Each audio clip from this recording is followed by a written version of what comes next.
How's it going, everybody? I'm Matt Davis with the Upland Experience by Final Rise, and in this video we're going to show you how to tune up and fix some of the dents and the markings that you may or may not have put into your gun this past season. Before I jump into this video, I want to give a little bit of context to what is the Upland Experience.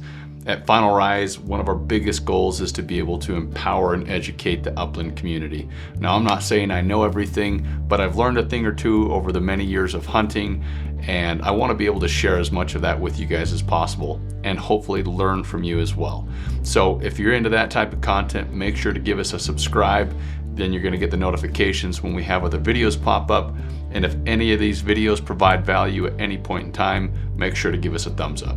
To dive into this video, I want to keep this as short as possible because it's not an overly complex process, but we are going to fix some dents that have been put into a wood stock on a shotgun that I have here on the table in front of me. The way we are going to do that is we are going to use a steaming process with simple household items that you probably already have. Here on the table in front of me, I have some boiled linseed oil. You can find this really at about any hardware store out there, maybe $5 or $6 for a full quart of this. This has lasted me a long stinking time, so buy once and you'll be ready to rock and roll for many years to come. I've also got a washcloth or a wet rag. I've got a paper towel. I've got some water in this little Tupperware piece over here as well so that I can continually saturate the rag. I'll talk about why that's important here in a second. And then I have a good old Black & Decker iron that you would just use to iron the clothes at your house. So I'm gonna move this boiled linseed oil out of the way. Really quick to touch on it. As you can see here, it seals and protects unfinished wood. So anytime I put a big scratch or a dent in a gun, I want to make sure that I'm sealing that and protecting that so moisture and other elements aren't getting into that wood over time, which is going to compromise the integrity of it down the road. First things first, I'm going to show you what these dents look like, hopefully. Flip this Gunstock over. That might be out of focus there. You can see there's two markings down here, and hopefully I can show them if I get the lighting right here without smacking myself in the face. So we have a couple of pretty good indentations there, but through this process, we're going to be able to fix it up here. So the first thing we're going to do is we're going to make sure that we've got a really good wet saturated cloth here. The reason that is important is that we are going to be steaming this, and so to create steam we have to have water. So we're going to put the iron on top of this, which is going to create that steam, and the hope is that if the fibers are not broken and the wood's still there, that it is going to swell back to its natural level and sit flush with the other the surrounding pieces of wood on the gunstock. So these marks here should be fairly simple. It looks like all of the wood's there. Obviously, if you've taken a chunk of wood out of your gun, this isn't going to work. You should still seal the wood anyways, but this is really more so for if you bump it into a rock or you bump it into the side of your truck or something like that, anything that could kind of just happen in the field. With this saturated rag, I'm going to put it over the marks that are on the gunstock. And obviously when I cover it with the cloth, it's hard to see where those marks are. So I kind of just use my finger to point to that general direction. And it's smart to use the entire rag to cover the gunstock because you do not want the hot edges of the iron to touch anywhere that they should not. That means you could basically brand or burn the wood. So I usually soak the entire rag and then I will iron a little bit for 5, 10, 15 seconds.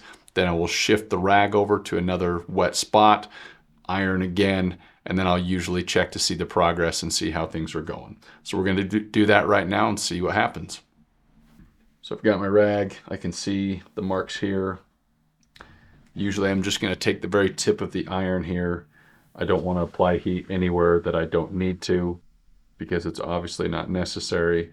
And it's important to do a handful of seconds at a time and pay attention to what you're doing because you can damage the wood finish. Just like a hot cup of coffee or a hot pizza sitting on a wood table, it can cause that kind of smoke ring effect that's really hard to get rid of. The same thing can happen right here.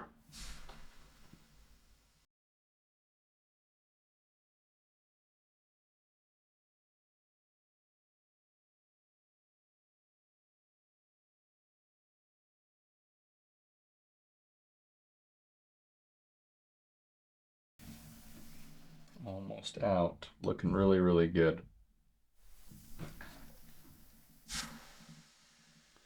Like I said, start off 5, 10, 15 seconds at a time and move the rag. Make sure that it's always very, very moist.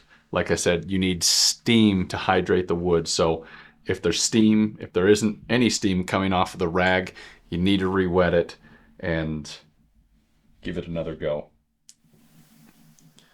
This is coming along really good.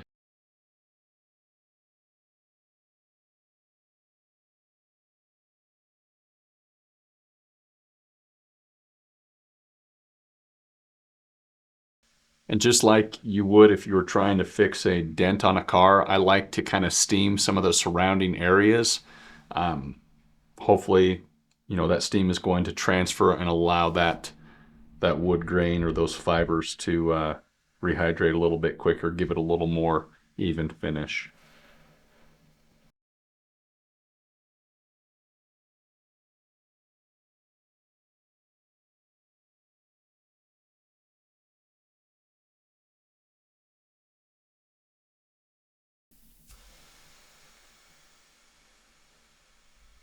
More steam, mo better.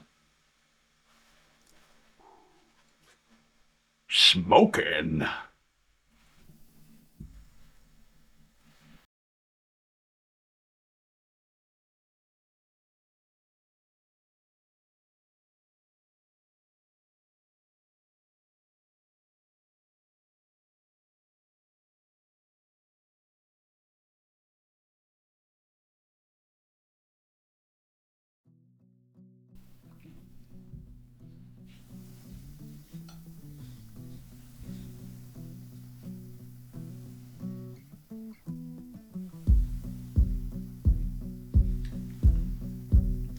Well, those are pretty darn good, all things considered.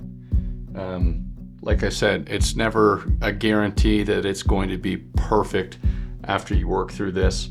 I could spend probably another 5, 10, 15 minutes working on it. A lot of times after I've done some of this, you know, steaming process, I'll just let it sit for a little bit. There's always a delay there, and there's a chance that those fibers are continually absorbing some of the moisture that's been put down in there. So I just like to leave it as is. You can even steam it and leave the rag on there so that heat's contained in there. You can leave it for 5 to 10 minutes and come back and check it out too. All right, so after we've got it to a point where we are happy with the results, or as happy as we can be given the circumstances, we're gonna wanna take a little bit of our boiled linseed oil and we're gonna use this to reseal the wood. Now, if you would like to, you can let the gun sit for 10, 15 minutes. That would allow any of the additional moisture that you've steamed into the gun to hopefully be able to evaporate or dry out. To me, it's worth doing. You've already gone this far to be able to fix it. I don't want that moisture to be in the gun because it compromises its overall strength. So I'm gonna let it sit 10, 15 minutes, and then I'm gonna come back and apply the linseed oil. All right, so we've gone through the process, we've waited. All it takes is just a tiny little finger dab of this stuff. And you're gonna wanna put that on the mark itself. And then you can actually rub this into any part of the wood. I obviously want to avoid the checkering. I want to avoid the metal parts of the gun, but it's never a bad idea to just take a little dab on some of these oil finished guns and rub some of it in. It's not going to hurt anything. It's great for the overall finish of the gun itself. I usually just use my bare fingers because that's going to allow me to introduce a little bit of heat, which is going to rub that in, and it should look pretty darn good once it's all said and done. Well, there you have it. That is the finished product. What was once 2 large dings is now 2 very, very difficult to see marks on the stock, really only because I know that they're there. It's a heck of a lot better than it was when we started this video. So if you found this video helpful at all, please make sure to hit that subscribe button, give us a like, and again, let us know in the comments below if you have any tips or tricks to share with anybody who watches this in the future. If you have a different product you like to use to finish, or if you have a different process, we'd love to learn from you and hear from you. Let us know down below, and we'll catch you on the next one.